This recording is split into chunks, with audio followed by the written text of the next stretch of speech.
Hello students, today we discuss about the disaster management of lesson number 9, environmental management. In the last year we discussed or we studied about the disaster management. So what do you mean by disaster? Disaster is the sudden event that causes large scale damage to life, property and social aspect of nation and society. Mainly there are two types of disaster, natural and man-made. तो natural disaster में कौन से disaster आते हैं, जैसे कि thunderbolts है, floods, fire, earthquake and manmade disaster जैसे accident, bomb explosion, chemical accidents in industries, stampedes in mass gathering, riots occur around us from time to time. और उसके कारण क्या होता है, it causes large scale damage to life and property. So what are the types of casualties that are seen to occur in different types of disaster? Now we discuss about first aid to disaster victim. अब जो disaster victim है तो उनको सबसे पहले first aid क्या देना चाहिए. The main objective of first aid is prevention of death. तो first aid का main objective क्या है, जो victim है उसको क्या करना, prevent करना from death, preventing deterioration of health and starting the process of rehabilitation. Hence, it is important to know about the emergency measure or first aid practices to be followed. Now we discuss about the basic principle of first aid. तो सबसे पहला है airway.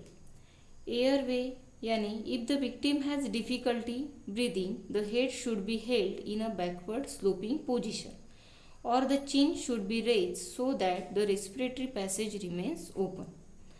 अगर victim को सांस लेने में तकलीफ हो रही है तो क्या करना चाहिए, उसका जो हेड है वो बैकवर्ड स्लोपिंग पोजीशन में रखना चाहिए और चिन जो है, चिन शुड बी रेज. उसके कारण क्या होगा, उसका जो रेस्पिरेटरी पैसेज है वो क्या हो जाएगा, खुला हो जाएगा. Second is the breathing. If breathing has stopped, the victim should be given artificial ventilation by mouth to mouth resuscitation. अगर ब्रीदिंग स्टॉप हो गया है तो उस विक्टिम को क्या करना चाहिए, आर्टिफिशियल वेंटिलेशन देना चाहिए या आर्टिफिशियल ब्रीदिंग करना चाहिए बाय माउथ टू माउथ. उसे क्या कहते हैं, mouth to mouth resuscitation. And third is the circulation. अब एक विक्टिम अगर अनकॉन्शियस है, बेहोश है, तो उसको माउथ टू माउथ रेस्पिरेशन 2 बार देने के बाद उसका जो हार्ट है, हार्ट को क्या करना चाहिए, press down heart by pressing the chest with both the palms. यानी 2 पाम की मदद से उसकी जो चेस्ट है उसको क्या करना चाहिए, प्रेस करना चाहिए. और ये दोनों भी एक्शंस क्या करनी चाहिए, अल्टरनेटली रिपीट करनी चाहिए about 15 times. So this is called cardiopulmonary resuscitation. उसे क्या कहते हैं, कार्डियोपल्मोनरी रेस्क्यूसिटेशन. और उसके कारण क्या होगा, उससे क्या मदद मिलेंगी, तो जो सर्कुलेशन है वो क्या आ जाएगा, फिर से नॉर्मल में आ जाएगा. Then the disaster management is action implemented through proper planning. अब ये जो डिजास्टर मैनेजमेंट है ये किस तरह से काम करते हैं, तो उसके लिए क्या होता है, there should be a proper planning, organise activity and coordination. तो इसमें सबसे पहले है prevention of losses and danger. यानी डिजास्टर में क्या सबसे पहले क्या उनका ऑब्जेक्टिव है, तो prevention of losses and danger. Second, improving tolerance. Third, providing relief from disaster. यानी डिजास्टर से रिलीफ क्या करना, प्रोवाइड करना. Minimising the intensity and extent of harm. Preparation to face the disaster. यानी तैयार रहना किसके लिए, to face the disaster. Then immediate action in the disaster situation. अगर डिजास्टर में क्या करना, इमीडिएट एक्शन लेना. Assessment of damage and intensity of the disaster. After disaster there is assessment of damage, यानी कितना नुकसान हुआ है और डिजास्टर की इंटेंसिटी कितनी है. Then arranging for rescue work and help. और उसके बाद में रेस्क्यू वर्क करना और मदद करना.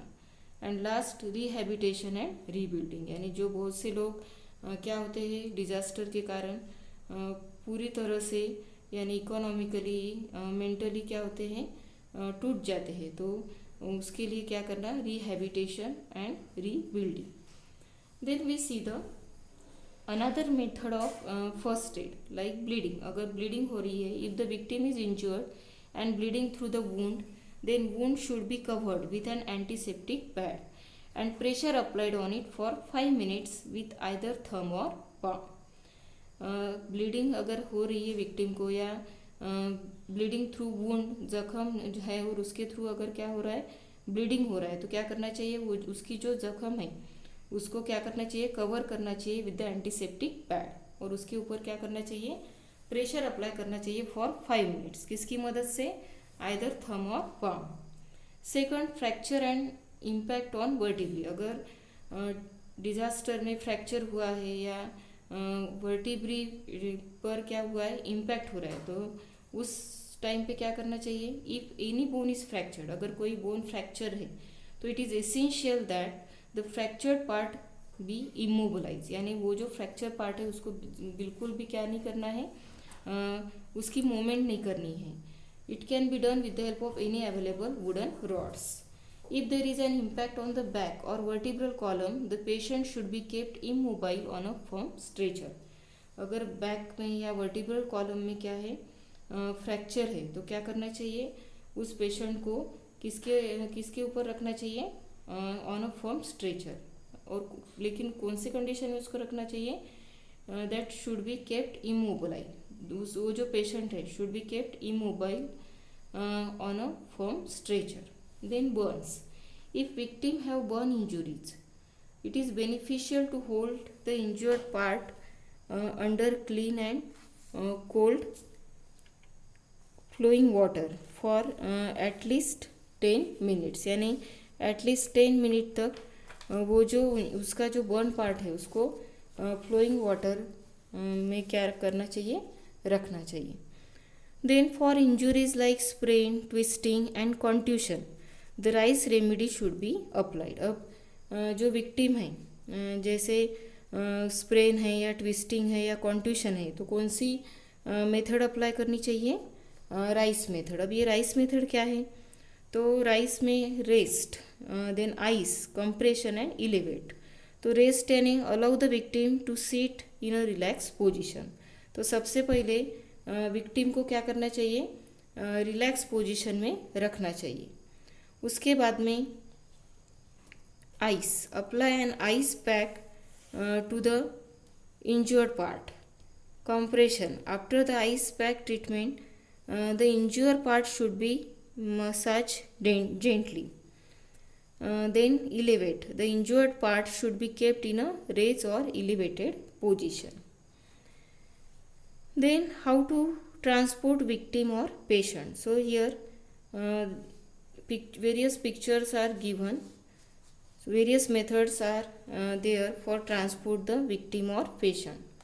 So first method is called as the cradle method. Now what is mean by cradle method? Cradle method यानी क्या, तो ये जो मेथड है ये किसके लिए यूजफुल है, it is useful for children and underweight victim.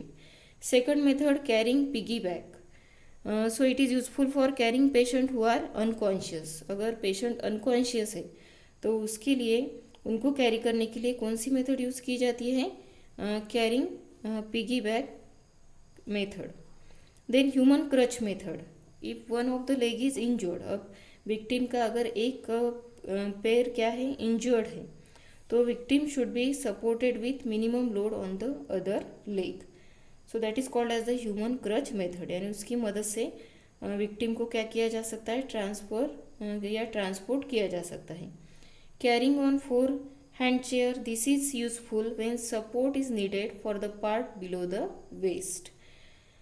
Then pulling or lifting method. This is used for carrying an unconscious patient. अगर patient क्या है, unconscious है, तो उसके लिए मेथड यूज़ की जाती है. Carrying on 2 hand chair, useful for those patients who cannot use their hands but can hold their body upright. अब ये जो मेथड है कैरिंग ऑन 2 हैंड चेयर, तो ये कौन से पेशेंट के लिए यूज़फुल है, जो क्या नहीं कर सकते, उनका हैंड यूज़ नहीं कर सकते लेकिन वो खुद को क्या कर सकते हैं, अपराइट रख सकते हैं.